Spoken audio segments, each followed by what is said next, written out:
ஜூலை 1ஆம் தேதி முதல் அமலுக்கு வரும் புதிய குற்றவியல் சட்டங்கள் தொடர்பாக அனைத்து சட்ட பல்கலைக்கழகங்களிலும் பயிற்சிகள் வழங்கப்படும் என்று மத்திய சட்டத்துறை அமைச்சர் அர்ஜுன் ராம் மேக்வால் தெரிவித்துள்ளார்.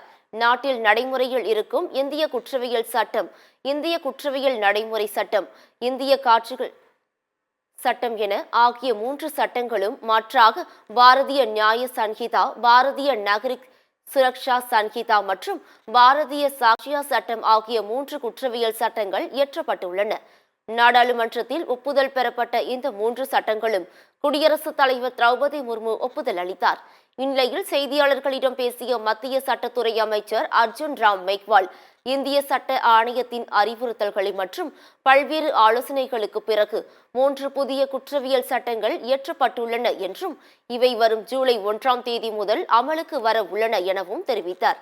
இந்த புதிய சட்டங்கள் தொடர்பாக அனைத்து சட்ட பல்கலைக்கழகங்களிலும் பயிற்சிகள் வழங்கப்படும் என்று அவர் கூறினார்.